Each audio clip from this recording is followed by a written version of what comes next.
This was it. Sarah's one and only shot at escaping a life of eviction notices and crushing debt. She was headed to a final interview with the top firm in the city.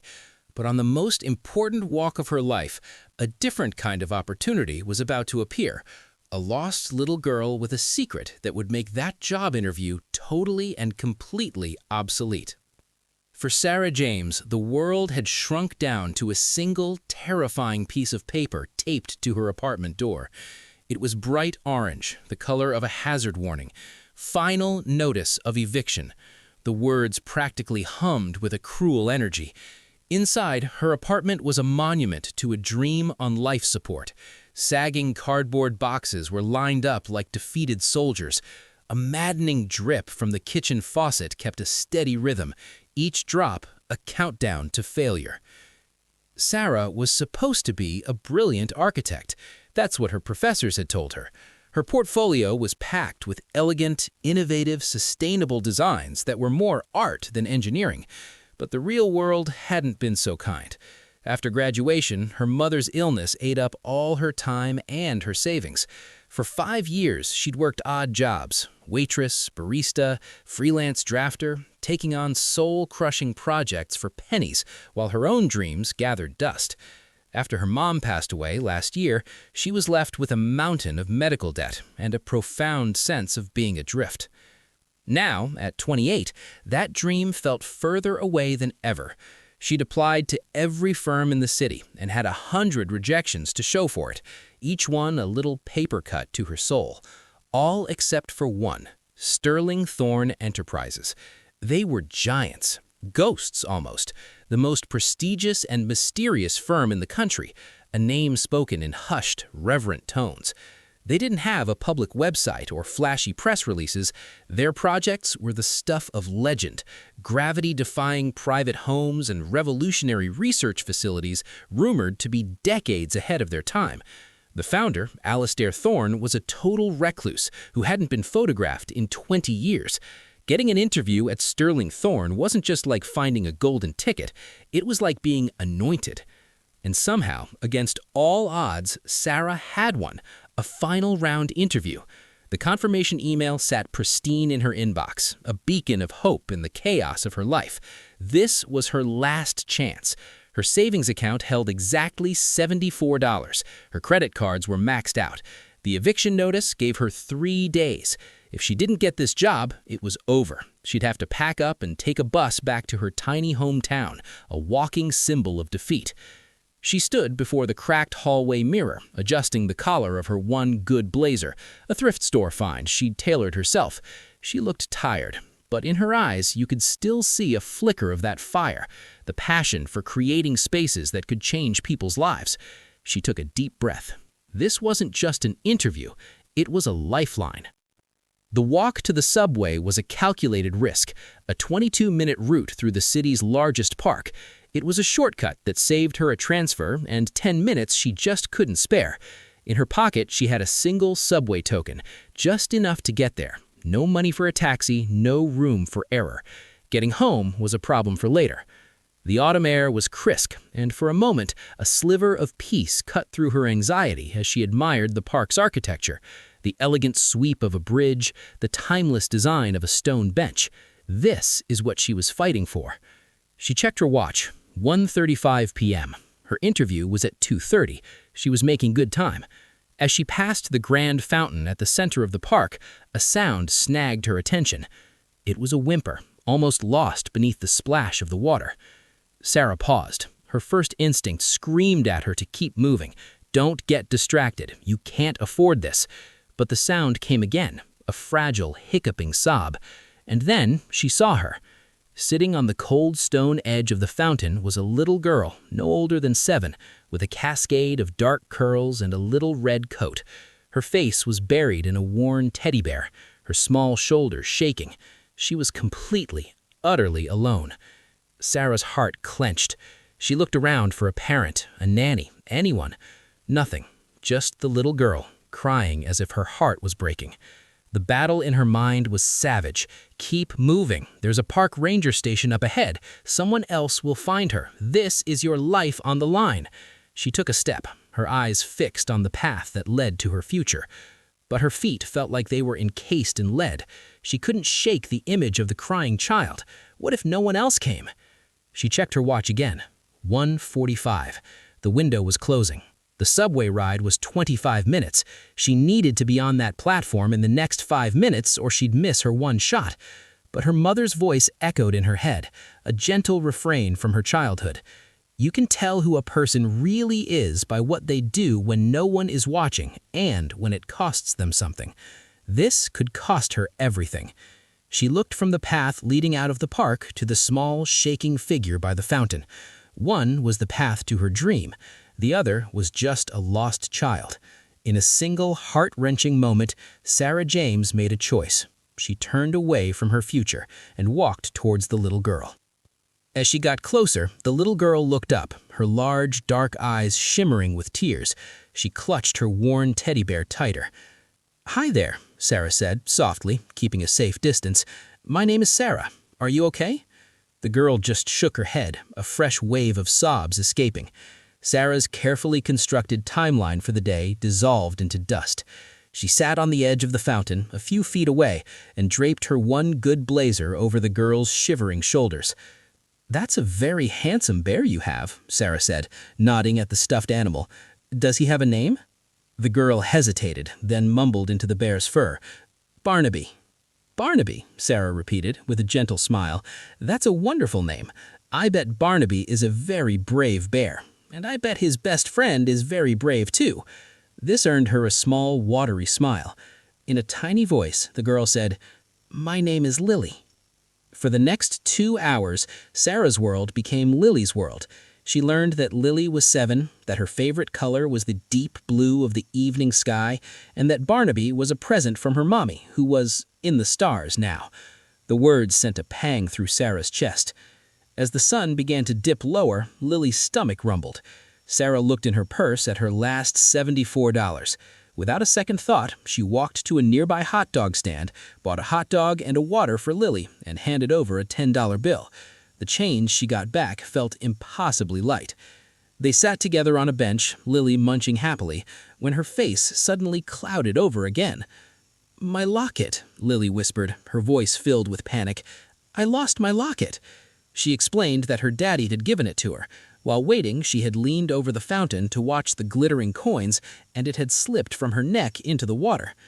Sarah looked at the fountain. It was deep, the water was frigid, and a sign clearly said, "No waiting."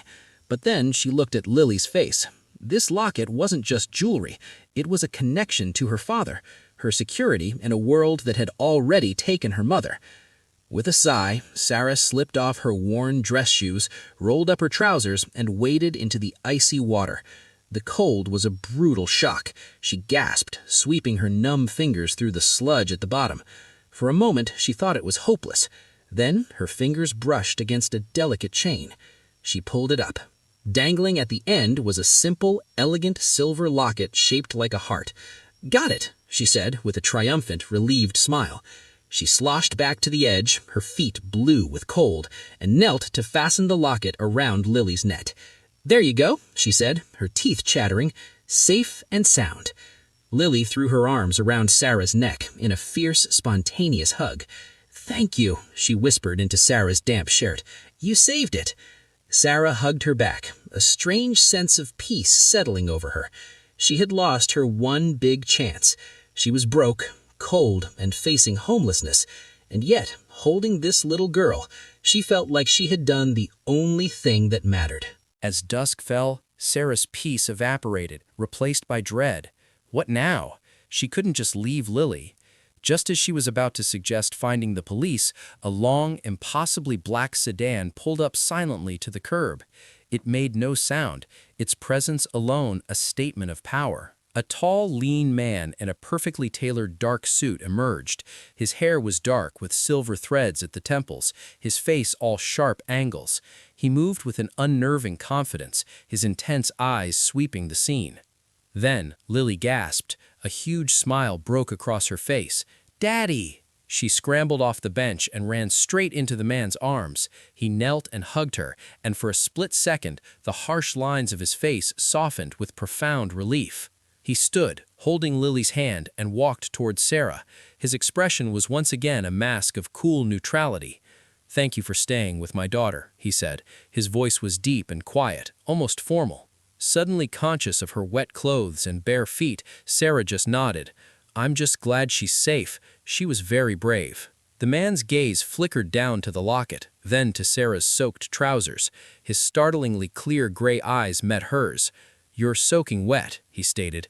"You retrieved the locket." He didn't miss a thing. Sarah felt a blush creep up her neck, exhausted and scrutinized by this intimidating stranger. "It was important to her," she managed to say, bending to pick up her ruined shoes. "Where are you going?" he asked.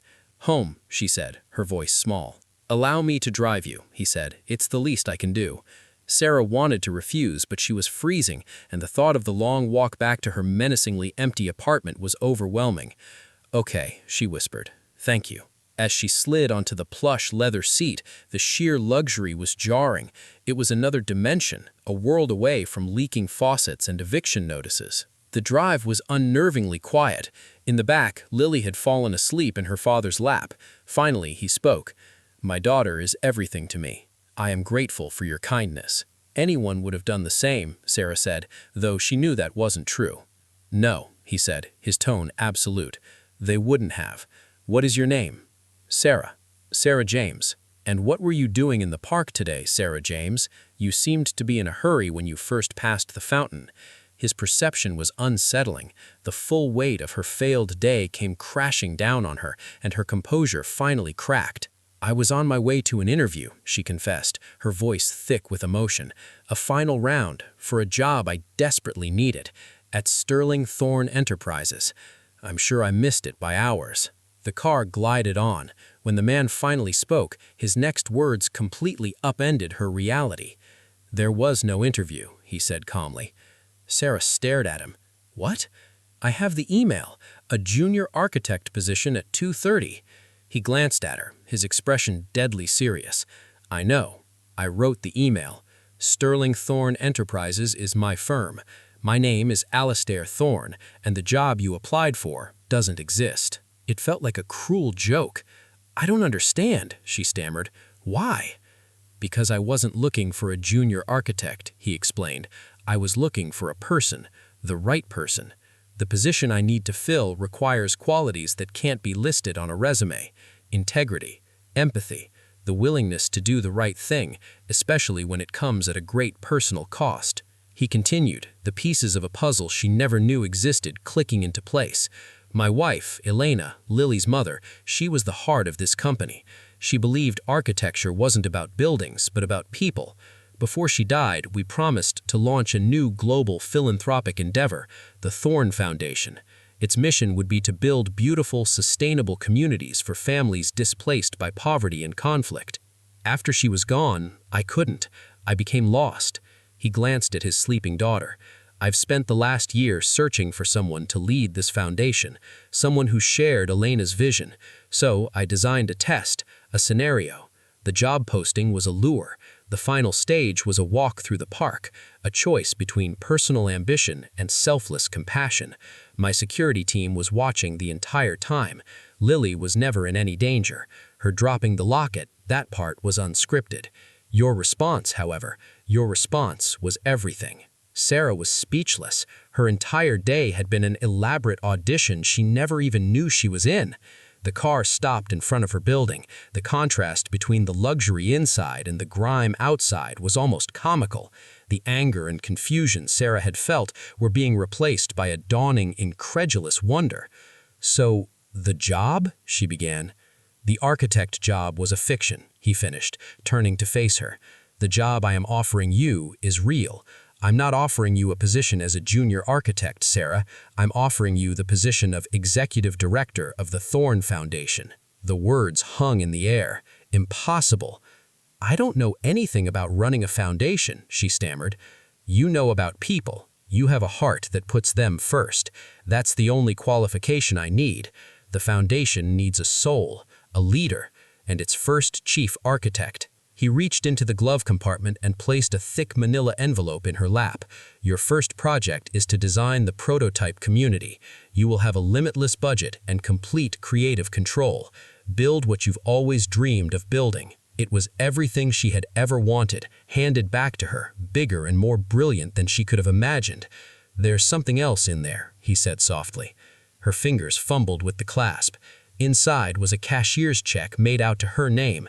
The amount made her gasp, enough to clear all her debt with more left over than she'd earned in 5 years. The second document was a lease for a 2-bedroom apartment, prepaid for 1 full year. You can't change the world if you're worried about a leaking roof, Alistair said. Tears of profound, earth-shattering relief welled in her eyes. The weight she had carried for so long simply lifted. She finally found her voice. Yes, she said, the word clear and strong. I accept. As she walked toward her old life for the last time, the orange eviction notice on her door looked flimsy and powerless, a relic of a past that no longer belonged to her. 6 months later, Sarah James stood on a sun-drenched plot of land overlooking a calm blue bay. The air smelled of fresh-cut lumber, sea salt, and possibility. In her hands were blueprints, smudged with dirt. She wore steel-toed boots, a hard hat, and a smile that never seemed to leave her face. Around her, Elena's Haven, the first Thorn Foundation community, was rising from the ground. These weren't drab, uniform blocks. They were Sarah's designs come to life. Elegant homes from sustainable materials, each with a garden and solar panels. It was a place designed not just for shelter, but for dignity. She was no longer the tired, anxious woman from the park. She was vibrant and confident, moving with a sense of purpose that inspired everyone around her. A little distance away, under an old oak tree, Alistair Thorne watched her, with Lily sketching beside him. The severe mask he once wore was gone.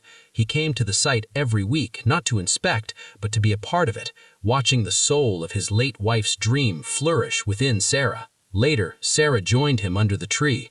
They stood in comfortable silence, watching the sunset paint the new homes in gold. She would have loved this, Alistair said quietly. She would have loved you. Sarah smiled. I think we would have been good friends. Their relationship had evolved from its strange beginning into a deep partnership, one built on mutual respect and shared purpose. It was slowly, carefully blossoming into something more. Subscribe for more stories like this one. It's a great story, right? A perfect modern fairy tale. And it's easy to see why tales like this one are so popular online. They speak to a powerful hope we all have, that doing the right thing, especially when it's hard, will lead to an incredible reward. Now, is this specific story of Sarah James, Alistair Thorne, and the Sterling Thorne firm a documented, true event? No. You won't find any news reports or records about it, and that's because it's a fictional, inspirational tale. The characters and companies are fabricated, woven together to create a powerful narrative. It's a lot like other viral stories that feel true because they tap into something we want to be true. But the fact that this particular story is a fabrication doesn't take away from its core message. In a world that often feels like it rewards selfishness, it's a reminder that our choices matter.